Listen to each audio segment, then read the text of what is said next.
Tudo bem com você de volta para falar sobre a importância do sono para a nossa saúde. E antes de dar sequência à nossa entrevista, eu quero te mostrar dicas para fazer a higiene do sono.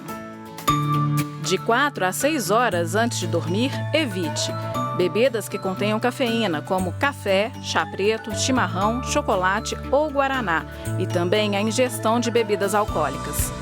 Tente não fumar, principalmente próximo ao horário de dormir. Alimente-se com moderação à noite. Faça exercícios diários, pelo menos 20 minutos por dia e, de preferência, 4 a 5 horas antes de dormir. Evite atividades estimulantes como assistir televisão ou usar o computador. Mantenha o quarto em temperatura agradável, sem barulho e com pouca ou nenhuma iluminação na hora de dormir. Levante e deite-se todos os dias no mesmo horário. Então, a gente falou bastante já sobre algumas dessas dicas, mas tem mais alguma coisa importante para se destacar para as pessoas terem uma boa higiene do sono? Eu acho que a gente tem a abordagem da ansiedade, do estresse no dia a dia, né? A gente leva muito problema para a cama. No dia a dia a gente está correndo, tudo bem, mas na hora que passa, aí para um pouquinho e deita, aí que a cabeça enche de problema, de preocupação. Né? Então, aquela abordagem com a psicologia, né, de tentar não levar os problemas para a cama, né? Na hora que deitar, não ficar na cama se não tiver com sono, porque procurar o sono realmente deitado é muito ruim, porque causa mais angústia. Os pacientes, às vezes, ficam muitas horas deitados. Então, por exemplo, às vezes ele fala, eu durmo muito pouco, mas ele deita 9 horas da noite e sai da cama só às 7 da manhã e fica dormindo pouco tempo. Então, pior do que dormir 5 horas por noite é ficar, às vezes, 6 horas acordado na cama. Então, só ficar na cama o suficiente no período que você está com sono. Porque ficar ali, a cabeça vai encher de problema e preocupação. Se tiver alguma dor, algum incômodo, buscar um tratamento, buscar uma medicação que alivie essa dor, né? A gente sempre tenta a higiene do sono ao invés do uso das medicações, principalmente, né, os benzodiazepínicos, que a gente chama dos tarja pretas. A gente sabe o quanto que causa de dependência e tolerância. Cada vez a gente precisa de mais medicação e além de poder agravar a apneia do sono aí também. Então, a gente evita ao máximo o uso de medicações, mas às vezes, quando precisa, a gente usa só um indutor do sono mesmo. Quero falar com vocês ainda sobre tratamentos, só que o Humberto do Barreiro mandou uma pergunta para a gente e ele falou assim: acordar com o coração palpitando pode indicar problemas cardíacos como consequência aí desses transtornos, distúrbios do sono? Com certeza. O acordar com a palpitação, né, às vezes, o que acontece?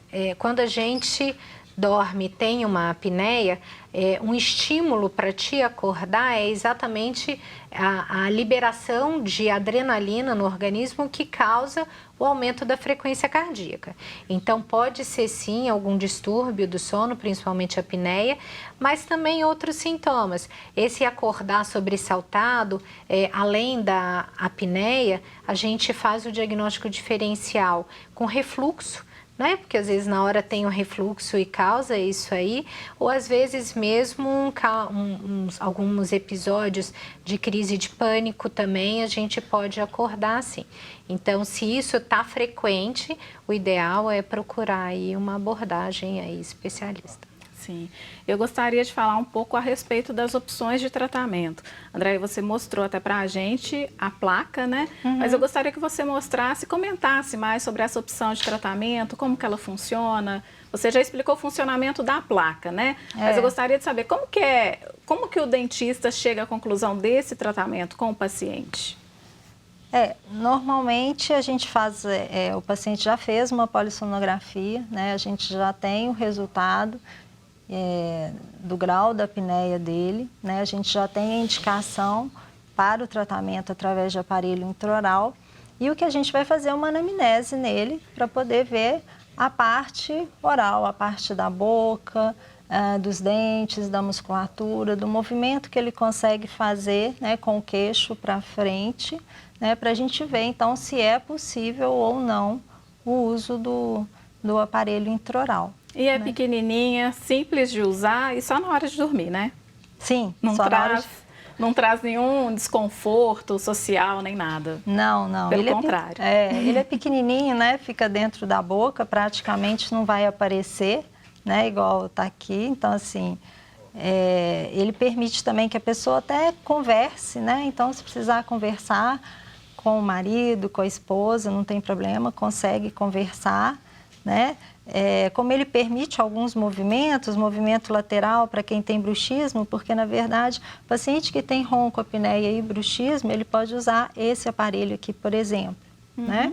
Então, e no caso das pessoas que têm próteses, como funciona?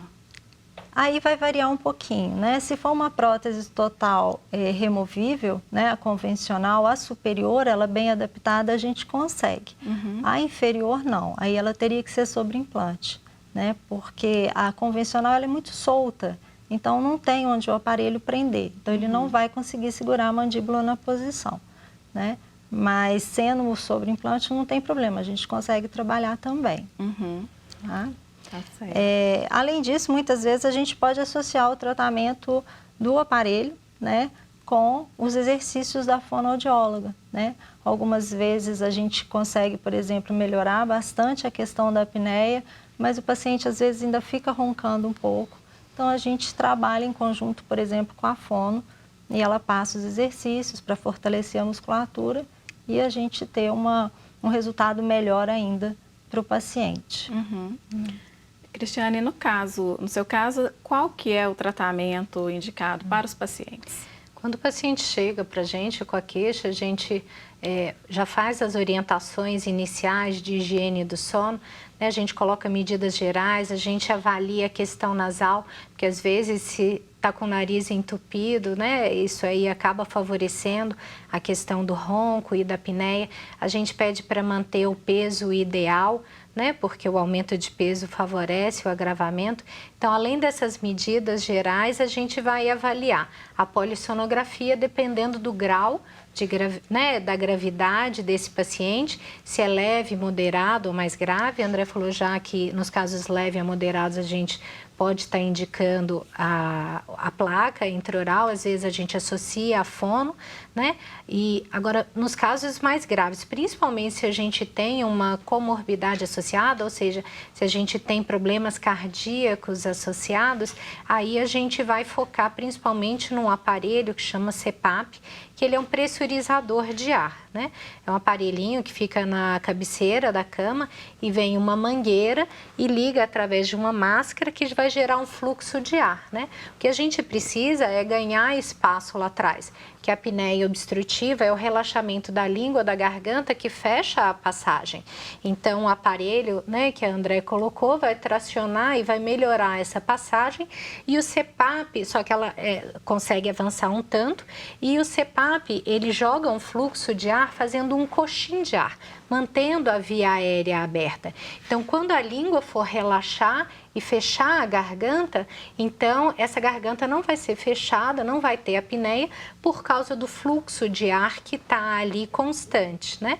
Ele é indicado então para os pacientes mais graves, ele resolve geralmente todos os casos e precisa de uma adaptação, de uma orientação, né, inicial para ele conseguir manter o uso. No início o paciente fica meio assustado, né? Parece que é uma coisa de outro mundo, mas com a adaptação ele vê o quanto que melhora esse cansaço do dia a dia, né? O acordar bem disposto, porque o apneico muitas vezes chega para a gente e fala assim, olha, eu vim porque minha mulher está reclamando, eu não tenho problema de sono, eu durmo em qualquer lugar. E talvez esse é exatamente o grande problema dele, porque como está dormindo com uma qualidade muito ruim, acaba ficando muito sonolento. E os homens são os maiores as maiores vítimas desses problemas? Os homens têm uma prevalência muito mais alta do que as mulheres, né? Principalmente quando mais novos. As mulheres começam a ficar muito mais frequente depois da menopausa. Então, começam a roncar e aumenta a incidência aí. Mesmo pós-menopausa, o homem ainda é mais frequente mesmo. Então, o uso do CPAP vai melhorar o paciente da pressão, né? O controle da pressão. A gente sabe que a pressão alta pode ser causada pela apneia e a gente trata a apneia e acaba controlando a pressão, controla melhor a glicose desse paciente, né? Os pacientes, principalmente com arritmias, a gente consegue ter um controle melhor daquilo ali. Então, é muito importante buscar o tratamento. Às vezes, a gente nem tenta essa abordagem porque eles acham que nunca vão dar conta, mas a gente tem vários pacientes usando, tratando, né? Algumas indicações cirúrgicas, hoje cada vez menos, mas ainda, né, tem essas abordagens.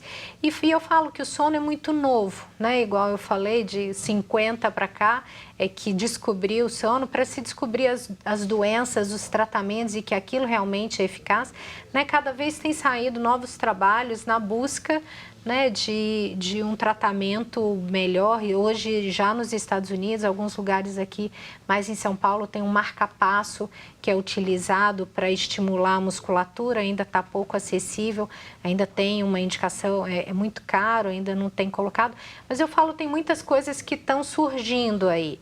Então, a importância é investir, buscar na qualidade do sono, que repercute muito no dia a dia do paciente. Ok.